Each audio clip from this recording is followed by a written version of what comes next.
Hey friends, it's Michael Kingswood, and it's Martin Luther King Day. Took a half day off from work, and it's time to read another story. Been a while since I've actually read one of these. I had my buddy Keith Mickelson read Nia Veritas Morte, and I had some previous recordings from the past. But hey, now I'm going to read another one. Uh, don't worry, you won't have to deal with my rather amateur reading for too much longer. I've got a guy who's reading my Glimmer Veil book. I thought it was going to be done here before the holidays, but obviously things happened. He had a couple technical problems, and his buddy, who was helping him out with a couple things for it, got close to burned out by the fires in California. So it's like, oh snap! I'm giving a little more time to get him, let him get his stuff squared away. But hopefully we'll have that getting ready here to go in the next couple weeks. Until then, you'll just have to deal with me. So, this week, I'm going to read another short story that I wrote. This one I wrote 3 years ago. It's called The Memory of Justice. I kind of like it. It's been a while since I've read it myself. We'll see how well I think it holds up. And then you can tell me what you think if you want to. So we'll get started here in just a sec. Okay, The Memory of Justice by me. The world was a blur of shadows and splotches of color that swirled around as Jacob turned his head from side to side. After a while, its lack of cohesion just added to the ache in his temples, turning a dull throb into a stabbing pain that made him grit his teeth to hold back a groan. At least he had teeth. Strangely comforting bit of normalcy, that. Jacob tried to rub his brow, but found his hands were restrained. He could not move them from his sides. After a moment's concentration, he realized they were resting on thin pieces of a graining material. Wood? Pressure on his back and bottom came into focus then, and he realized he was sitting in a chair with his hands on its arms. He blinked, and the world stopped swirling so much, coming to resemble merely an amorphous blob. An improvement. Looking down, he could just barely make out shapes of his arms and legs and that of the chair, but he still could not move. His arms and legs must have been bound to the chair. Where was he? How had he gotten here? He had no idea, no memory of anything after Clara. The name went through his mind like a jolt of electricity. Sudden fear swept through him, masking his early anxiety beneath its weight. Was she a prisoner too? Jacob tried to call out to her, but all that came from his mouth was a rough grunt. His mouth was as dry as a desert at midday, making it difficult to sound out words, and there was an awful metallic taste lingering on his palate. He closed his mouth and worked his jaw, but saliva would not come, despite the hunger pangs that he was only just beginning to recognize for what they were. How long had he been here? The world changed. Light, brighter than anything else had been, stabbed into his eyes, and he recoiled. As much as he was able to recoil, restrained as he was. He blinked several times in rapid succession, willing the new purple spots to clear from his vision so he could tell what was going on. Slowly, the glare reduced, or rather, his eyes adjusted to it, and as they did so, his surroundings became more clear. The room was not large, but it was roomy. The walls were off-white, probably the default paint job the original builders had applied. His chair was near the center of the room, which was hardwood but covered in a cheap rug where he sat. Mostly empty bookshelves lined the wall to his left. To his right was a closed hardwood door that was painted blue. There were no windows. The wall in front of him was dominated by a large video display and its control terminal. The display was dark, but a small lit LED at its lower right corner indicated its readiness. The light that had dazzled him came from 2 large directional lamps, one on either corner of the room ahead of him. Both were turned to shine directly at him. It reminded him of the interrogation rooms cliché bad guys use in bad thriller movies. It even smelled like he imagined such places would. Clean, antiseptic, with just a hint of cleaning solution lingering in the air. The fear did not go away, it intensified. What the hell was going on here? A soft click drew his gaze to the right, to the door. Someone was coming in. The knob was beginning to turn. Jacob tried to steel himself, prepare for what was to come. It was not going to be pleasant, he knew that in his gut. Then the door opened, and his fear gave way to surprised shock as a lean woman of medium height strode into the room. She wore jeans and a loose-fitting burgundy shirt that buttoned up the front, and athletic shoes. Her hair, red-brown and pulled back into a ponytail, framed an oval face that was dominated by a slightly too large nose. A shock a singer here like this almost caused him to miss the fact that she carried a semi-automatic pistol in her right hand. "Hello, Jacob," Clara said. "We have some things to discuss."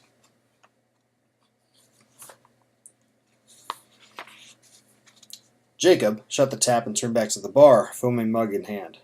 Lawrence waited on his usual stool, with the same expectant expression on his face as he always did. When Jacob slid the mug across to him, he grinned. Again, the same lopsided grin as always, and waved his hand over the payment processing sensor. Jacob did not need to look to see how much of a tip Lawrence had left. That was always the same as well. Hell, if the man did not occasionally change ties, Jacob would be unable to tell whether he ever left the bar. He found it quite boring, and he often wondered if Lawrence did as well. "Heard about that guy they have on trial?" Jacob shrugged. He did not pay attention to that kind of news. Too depressing. Besides, Lawrence was just going to tell him about it anyway. To pass the time, Jacob fished a rag out of the sink next to the taps and began wiping down the bar. The darkly stained wood got dusty or stained from spilled drinks, or glasses without coasters, if he did not wipe it down a couple times a shift, and the owner hated when that happens. Not that there was much of a concern of spilled drinks tonight. It was Tuesday, and the place was empty except for Lawrence. "Legal expert on the news thinks the jury's going to decide guilty." Lawrence swallowed a gulp of his beer and burped softly before continuing. "Says DA is pushing for a total memory wipe." "That right." Lawrence nodded, his head resembling a bobblehead doll for a moment. This was his last drink for the night. He would bitch about it, but the last thing Jacob needed to do was clean up more barf. "Not sure what I think of that." Lawrence looked down at his mug for a long moment. "Well, must be more humane just to shoot him, you know." "Right. Got him down like a rabid dog. Real humane." "Lawrence, I think you've had..." The door swung open, drawing his gaze away from a stain that had somehow escaped his earlier wiping. When he saw the woman entering, he lost track of what he was about to say. She glanced over at Lawrence, but quickly dismissed him, instead focusing on Jacob. Her eyes, green he thought, flickered up or down, taking him in, or as much as him as was visible above the bar anyway, and her lips turned upward into a small smile that made her face light up. "You still serving dinner?" "Kitchen just closed," Jacob said.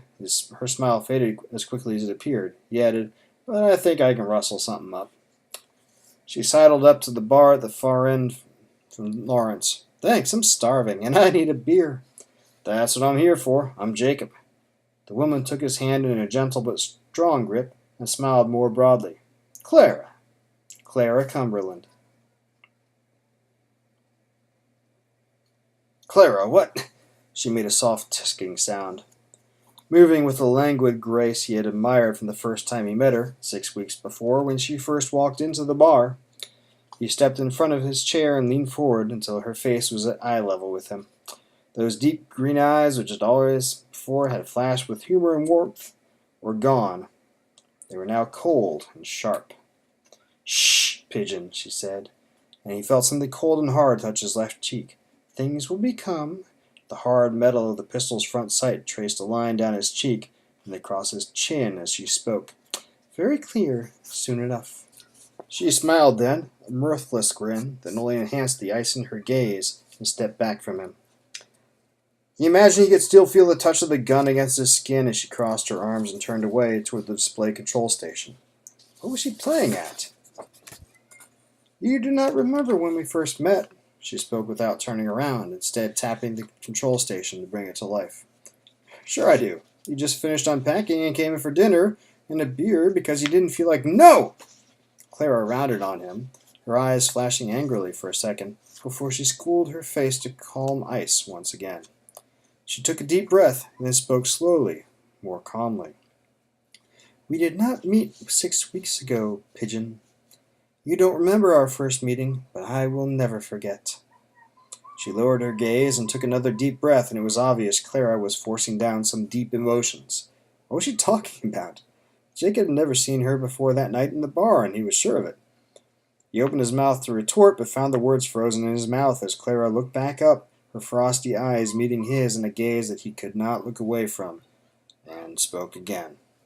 5 years ago today, you raped and murdered my sister. Stunned, Jacob just stared at Clara for what seemed an hour, but in fact was probably more like 30 seconds. He had done what? How could she think him capable of such a thing? In his entire life he had never laid hands on a woman, even those who really needed to be slapped or otherwise stopped from hurting themselves or others, namely him. When he was little, 3, maybe 4, Jacob got into a fight with his sister, God rest her soul, and kicked her. His father had taken his belt to Jacob's bottom and then explained the reality of life in no uncertain terms. A boy, a man, does not strike or in any way harm a girl, ever, for any reason, no matter what. Clara, you have me confused with someone I've never. Instead of replying, Clara tapped the remote control. He had not noticed that she picked it up, and the wall display lit up. A news broadcast began to play. It was 5 years old from the time stamp in the lower left corner of the screen. It showed a body being rolled into an ambulance. The entire scene was blocked off by yellow crime scene tape, and uniformed policemen stood watch all around. The title at the bottom of the screen next to the network identification read, "Brutal Murder in Palm Springs." "The victim is not yet unidentified," said the off-screen anchor in a deep, professionally neutral baritone, "was found naked and beaten by a local man who called the authorities immediately. She was pronounced dead at the scene. Police suspect she was sexually assaulted and are beginning a canvass of the surrounding neighborhoods." A brief flash of the victim's face appeared before the paramedics closed the ambulance doors. Young, pretty, though it was hard to be sure from all the bruising on her face from where her assailant had beaten her. Jacob felt a surge of revulsion, followed by righteous indignation. What sort of a man would do that to a woman? And how could Clara think he was to blame? Jacob turned his gaze back to Clara and found her watching him with a knowing smirk. Repulsed? Shocked that something so horrible could happen, that I blame you? He nodded. She tapped the remote again and the display shifted. Another news stream, this one dated 3 weeks after the first. The reporter, an olive-skinned woman with wavy black hair who wore a navy blue pantsuit, stood in front of an official-looking building that was fronted by wide stairs and fluted columns.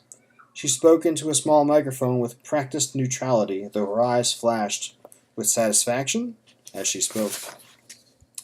Breaking news about the serial killer that has been plaguing Palm Springs. Police today arrested a suspect in connection with the case. His identity has not been released, but officials say there is ample evidence to show that he stalked, raped, and then killed 7 victims. 7? Jacob shook his head and opened his mouth to speak, but the digital display shifted again, and he lost his breath and his stream of thought in a heartbeat. The video was from 3 days later.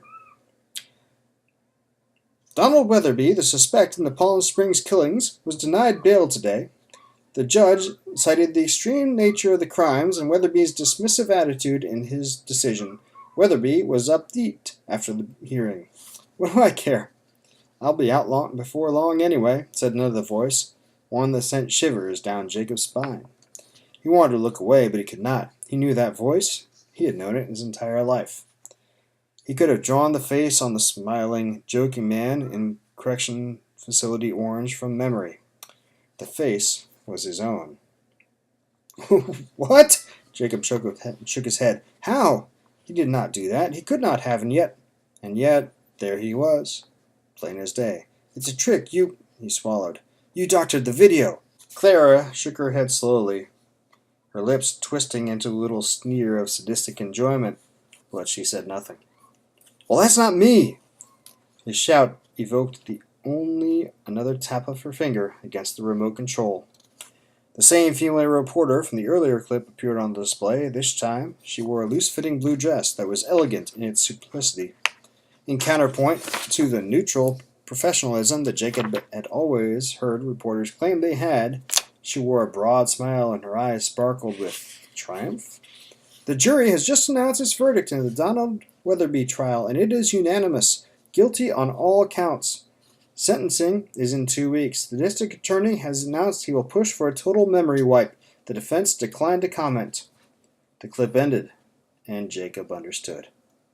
Oh God, it was true. He did not remember doing or saying any of these things because it's almost more humane to just shoot him, you know? Lawrence's words, spoken all those weeks ago on the night Jacob and Clara first met, this time anyway, rang in Jacob's ears. Or was it Donald? He still thought of himself as Jacob, but that was a lie, wasn't it? All his memories. What was real and what was a lie? How long had he really been here living his life? 5 years? No, the final clip had been from a year after his arrest, then 4? Or 2? How long does it take to erase a man and create a new one within his own head? He shook his head, part of himself trying to deny what was happening, but he could not. Oh Lord, he was a monster. And Lawrence was right. It would have been better if they'd just put him down all those years ago. He was crying. He did not notice before now, but his cheeks were wet with tears. His chest heaved and he felt sobs racking his chest. But it was almost as though it was another man doing it, and not him. And it really was another man, wasn't it? Clara touched the remote again, and a stream of pictures began flowing across the display. A young woman, pretty, smiling, her auburn hair parted above her brows and hanging past her shoulders. Her hair done up in a bun, cut short, wearing a flowery summer dress, a graduation gown and cap, a bridesmaid's dress. Jacob didn't have to ask. That was Clara's sister. What was her name? He should know it. A final picture. A young woman, her face bruised, her nose broken, several teeth missing, her eyes open in an unfocused stare of death. Jacob gagged and looked away, trying to keep his stomach contents down. Clara bounded across the room and grabbed him by the hair. "Look at her!" she growled, forcing his head around to look at the display again. Tears streamed down his cheeks, and he sobbed. What? Jacob swallowed and forced the sobs down. He opened his mouth, but all that came out was a whisper. "I'm sorry." Clara released him, more like flung him away, and stepped back 2 paces. Her breathing was slow, steady, but her nostrils flared like a raging beast, and there was a dreadful heat in her gaze. "You're sorry." Her voice was flat, almost dead. She paused for a short moment, then shook her head. "Not good enough." In the silence that followed, Jacob could clearly see, despite the ruined state of her face on the display, the family resemblance between Clara and her sister. As an eerie juxtaposition, Clara's life and vibrance next to her sister's silence and stillness. Jacob found he could not look away from the pair of them. "What do you want from me?" He knew the answer, but he needed to hear her say it. "They decided to wipe your memory, put in another, send you to the other side of the world where no one would know you, and leave you here." Her sneer became a snarl. "My sister is dead, and you go on living as though nothing ever happened, and they call that justice." She drew in a deep breath and raised her right hand. Jacob had not even noticed she was still carrying the pistol. "What do I want?" Clara said. "I want justice." He should have been afraid. He should have cried out against the injustice of it all, but that would have been a lie. All he felt was resignation and somehow, perversely, relief. Lawrence was white after all. All the same, he had to try. "You know they'll catch you. Do the same as me. You won't remember her, me, or even yourself." He made a little gesture with his bound hands, taking in the room. "You won't even remember this, so what's the point?" Clara stared at him for several seconds, then glanced off to her right. He turned his head and saw, over in the corner beside the directional lamp, a small camera. A red blinking light near its lens indicated that it was recording. "I'll remember," she said. Then there was a flash, followed by the blackest darkness. So yeah, it's been, like I said, a few years since I wrote this. Probably about that long since I read it. And yeah, I did a little scene break in the middle of the story, transiting back in time 6 weeks to when they first meet.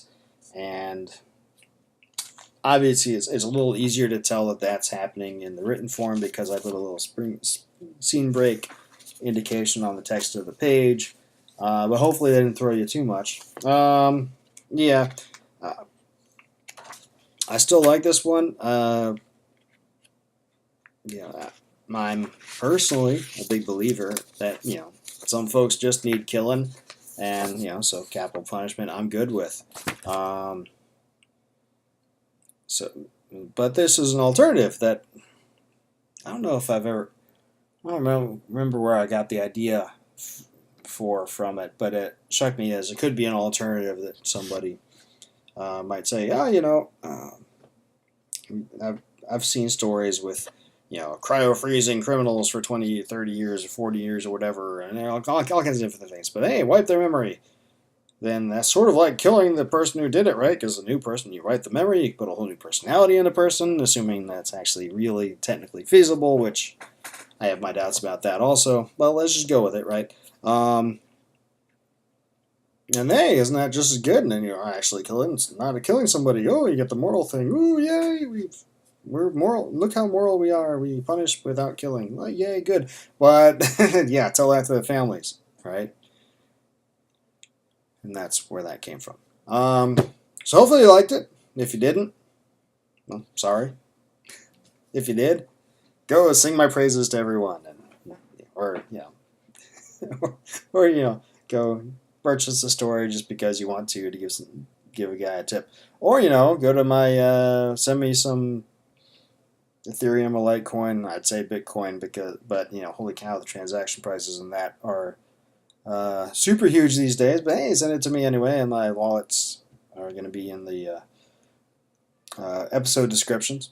Or go to Patreon, support me, or hey, just buy a bunch of books. That's the easiest way to go. That's all I got for now. Until we talk again next time, enjoy. Don't do anything I wouldn't do.